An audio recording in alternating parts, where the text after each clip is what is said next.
V27 News.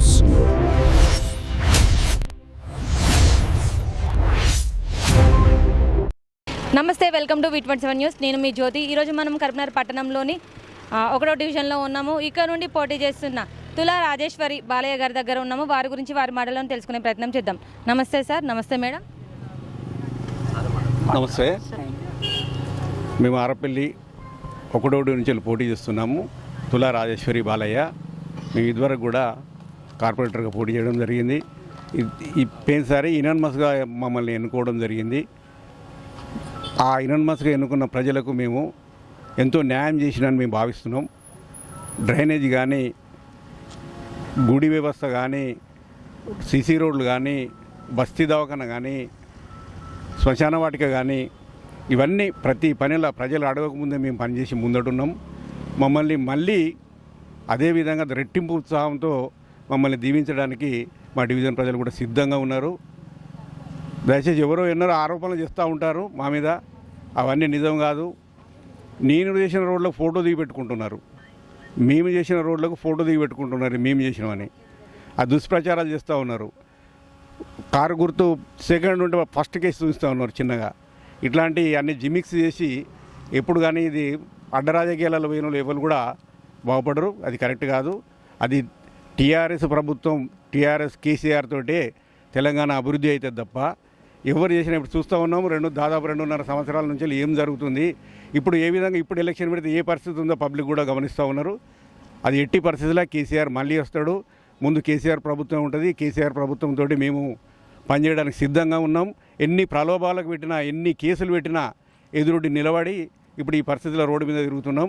మా కోసం ఎన్నో కేసులు పెట్టారు కార్యకర్తల మీద, మా టీఆర్ఎస్ కార్పొరేటర్ల మీద, నా మీద కూడా కేసులు పెట్టడం జరిగింది. అది నిరూపించుకోలేకపోతున్నారు. ఏ కేసు పెట్టినా ఒక్క కేసును నిరూపిస్తే వాళ్ళు చాలా గొప్పవాళ్ళు. అభివృద్ధి చేసేటోళ్ళు కాదు వాళ్ళు, ఆటంకపడేటోళ్ళు. ఎక్కడ కూడా రూపాయి పనిచేయలేదు ఇదివరకు. కనీసం చేసిన డబుల్ బెడ్రూమ్లు ఇస్తలేరు. మేము కట్టించిన, మా కేసీఆర్ కట్టించిన డబుల్ బెడ్రూమ్లు ఇస్తలేరు. ఆ పరిస్థితి ఉన్నది. ఈరోజు దాదాపుగా 6,80,00,000 వర్కులు పెండింగ్ అయ్యి వర్క్ స్టార్ట్ అయింది. ఆ స్టార్ట్ అయిన వర్కులు కంప్లీట్ చేస్తలేరు. ఎందుకంటే మేము చేసిన పనికి వాళ్ళు చేస్తే మాకు పేరు వస్తుందని ఆలోచన. మరి వాళ్ళకేందో, ఎవరు చేసినా పేరు వాళ్ళకు ఉంటుంది, మనకు ఉంటుంది. చేసిన పనులు ప్రతి ప్రోగ్రామ్ను కంటిన్యూ చేయాల్సిందే. ఇంతకుముందు కూడా ఆరోగ్యశ్రీ ఆ పార్టీ కాంగ్రెస్ పార్టీ వాళ్ళు పెడితే కేసీఆర్ నడిపిస్తలేడా? ఆ పథకాలను నడిపిస్తలేడా? ఇప్పుడు కేసీఆర్ నడిపించలేదా? ఇప్పుడు అన్నీ బంద్ చేసి వీళ్ళేదో పేరు మార్చుకునైనా కానీ కనీసం పని చేయాలి కదా చేసిన పని. అది కూడా చేయడం లేదు. అభివృద్ధి అనేది కేసీఆర్ తోటే అవుతుంది. ఇక్కడ మనం కూడా ఆయన ఇచ్చిన ఉత్సాహంతో, ఆయన ప్రోద్బలంతో మేము పోయినసారి పోటీ చేస్తూ ఉంటే, కారు గుర్తు మీద పోటీ చేస్తూ ఉంటే అభ్యర్థులు కూడా కారు గుర్తును తట్టుకునే పరిస్థితి లేదు. యునానిమస్ ఇవ్వాల్సిందని చెప్పి నాయకులు కూడా భయపడి మనకు ఒక యునానిమస్గా మనకు పదవి ఇవ్వడం జరిగింది. అదేవిధంగా మేము కూడా రెట్టింపు అభివృద్ధి చేసినాం ఇక్కడ.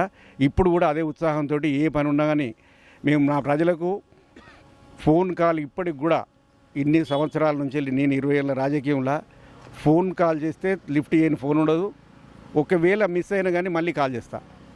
ఇప్పుడు ఇవాళ ఒకసారి పదవి చేసిన నాయకునికి ఎన్నో ఉంటాయి వ్యతిరేకత, అది ఇది. నేను ఏ ఇంటికి ప్రతి ఇంట్లో ఒక వ్యతిరేకత అనేది కాదు, ఆత్మీయులకి అత్తుకుంటున్నారు. నేను ఇంట్లోకి పోతే పిల్లల కాంచెలు తాత చిన్నని పిలుతారు, మామ చిన్నని పిలుతారు. అందరు ఇంట్లో నాకు ఆప్యాయత, నా కుటుంబ సభ్యులాగా ఉంటారు. నేను కూడా ప్రతి పండగకు, లేకపోతే దసరా పండుగ కానీ, దసరా ఉత్సవాలు కానీ, సంక్రాంతికి క్రికెట్ కానీ, ఇదన్నీ క్రియేటివిటీ, పిల్లలకి ఏం చేయాలి, వృద్ధులకి ఏం చేయాలి, అసలు ఓటర్లకు ప్రజలకు ఏం చేయాలనే ఆలోచనతోటి వాళ్ళ అవసరాల గురించి, వాళ్ళ అవసరం ఎట్లుందని నేను పనిచేస్తుండే తప్ప నాకు ఇదివరకు పని చేయమని కూడా వాళ్ళు అడగరు. ఎందుకంటే దాదాపుగా అడగకముందే ఆయనే చేస్తాడు, అక్కడ రాదు అని. ఎవరన్నా కొద్ది 2-3 పని అడగడానికి వస్తే మీ ప్రొసీడింగ్ శాంక్షన్ అయిందని సూచించిన రోజులు చాలా ఉన్నాయి. మీకు శాంక్షన్ అయింది, టెండర్ కూడా అయిపోయింది, వర్క్ స్టార్ట్ అయితే 10 రోజులు అని చెప్పి అది ఉన్నది. ఇప్పుడు శ్మశాన వాటిక చేద్దామంటే మా శ్మశాన వాటికను అడ్డుకుంటున్నారు. 50 లక్షలతోటి శ్మశాన వాటికను పెట్టినాం. ఆ పని స్టార్ట్ అయింది, దాన్ని అడ్డుకుంటున్నారు. ఇంకా 2-3 పనులు కూడా పెండింగ్లో ఉన్నాయి, సగంలో ఆపేసిండ్రు. ఈ కరెంటు దిద్దామంటే కూడా కరెంటు దానిలో కూడా ఆపి అడ్డం కలిగి చేసిన పనిని ప్రజలు మమ్మల్ని ఆదరిస్తారని నమ్మకంతో ఉన్నాం. ఇది తప్పకుండా ఆదరించి మమ్మల్ని ఆశీర్వదిస్తారని అనుకుంటున్నాం. డివిజన్ ప్రజలు మీకు చెప్పే ప్రధాన ప్రాబ్లమ్స్ ఏంటి సార్? అంటే వాళ్ళకి ఏమేమి చేయాలని అడుగుతున్నారు? వాళ్ళు అడిగేది నేను ఇదివరకు స్టార్ట్ చేసిన పనులనే అడుగుతున్నారు. కొత్తగా వాళ్ళు ఏమడుగుతున్నారు, శ్మశాన వాటిక ఉంది స్టార్ట్ చేసిన, అది పెండింగ్లో ఉంది. దాన్ని కట్టియమంటున్నారు. అదొకటి. వాటర్ సమస్య ఇప్పుడు మేము ఇంతకుముందు కూడా మాట ఇవ్వడం జరిగింది, కరీంనగర్ మున్సిపల్ వాటర్ ఇస్తానే దాదాపుగా 80% కంప్లీట్ అయింది. మున్సిపల్ వాటర్ తాగుతున్నారు. ఈ 20%కి ఓల్డ్ విలేజ్ ఈ 10 రోజులలో కూడా వాళ్ళు మున్సిపల్ వాటర్ అడుగుతున్నారు. మున్సిపల్ వాటర్ వాళ్ళకు 15 రోజులలో మేము మున్సిపల్ వాటర్ ఇస్తున్నాం. ఎలాంటి చేయాలనుకుంటున్నారు? యువతకు నేను పోయినసారి సంక్రాంతికి ఆంధ్రాలో కోడి పందాలు కానీ వాళ్ళకి ఇంకా వేరే వేరే వేరే అన్నీ ఉంటాయి అక్కడ. మనకు కూడా ఒకటి ఉండాలని చెప్పి 2-3 సంవత్సరాల నుంచి క్రికెట్ స్టార్ట్ చేసి టోర్నమెంట్ కూడా స్టార్ట్ చేయడం జరిగింది. దాని విపరీతమైన స్పందన వచ్చేసి మన చుట్టుపక్కల వాళ్ళు కూడా అది పెట్టుకునే పరిస్థితికి వచ్చి మమ్మల్ని ఆదర్శంగా తీసుకొని వాళ్ళు కూడా పెట్టుకున్నారు. యువతకు మా ఇంతకుముందు మాది స్కూల్ 7th ఉండే, పిల్లలు ఇక్కడికే ఆగిపోతున్నారు చదువుకు అని చెప్పి దీన్ని హై స్కూల్ చేసి దీన్ని ఇప్పుడు 10th వాళ్ళు 10th అయిన తర్వాత ఇంటర్మీడియట్ చాలామంది ఇంతకుముందు 7th ఆగేటోళ్ళు ఇంటర్మీడియట్ ఎక్కడి దాకా పోతున్నారు, మంచిగా చదువుకుంటున్నారు. పిల్లల భవిష్యత్తు కూడా ఆలోచించి ఇన్ని రోజులు పనిచేయడం. నేను రాజకీయానికి నేను స్వతహాగా రాలే. నేను ఆల్రెడీ వెల్ సెటిల్డ్. నేను పొలిటికల్గా వచ్చేసరికి తర్వాత పబ్లిక్ అనేది ఊరు ఇట్లా ఉంది, దీన్ని ఎవ్వరు పట్టించుకుంటలేరు అంటే నేను ఆలోచించి అంతే నా ఒకరి కోసం బతుకుడు కరెక్ట్ కాదు కదా, ప్రజల కోసం బతకాలనే ఉద్దేశంతో నేను రాజకీయంలోకి వచ్చిన. ఇప్పుడు కూడా నాకు వ్యాపార లక్షణం పోలే. ఇప్పుడు నాకు 2 వ్యాపారాలు ఉన్నాయి. నేను దాదాపుగా ఒక 150 మందికి ఉపాధి కూడా ఇస్తున్నా. వాళ్ళు ఉపాధి కూడా బతుకుతారు ఇక్కడి నుంచి మన వాళ్ళు.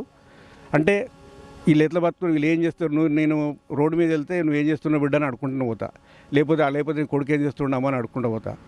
దమన్ ఒకవేళ వాడు తప్పుడు తోగలు కనబడితే ఇంటికి పోయి చెప్తా వాడు ఈ పరిస్థితిలో పోతుండని. అందుకే కుటుంబంలాగా నన్ను కూడా ఆదరిస్తున్నాను, కుటుంబ సభ్యుల్లాగా. మీరు మా ఛానల్ ద్వారా మీ డివిజన్ ప్రజలకు ఇచ్చే సందేశం ఏంటి సార్? మీరు అడగక ముందే మీ అవసరాలు తీర్చే మనిషిని, 24 గంటలు అందుబాటులో ఉండే మనిషిని, మీ మనిషిని. దయచేసి నన్ను అదే విధంగా ఇంతకుముందు ఆదరించిన విధంగానే నన్ను మీరు ఆదరిస్తే ఇంకా మిమ్మల్ని ముందుకు తీసుకుపోతా, మీ అభివృద్ధి పదంలో మన డివిజన్ నడిపిస్తా అని చెప్పి నేను హామీ ఇస్తున్నా. జై తెలంగాణ.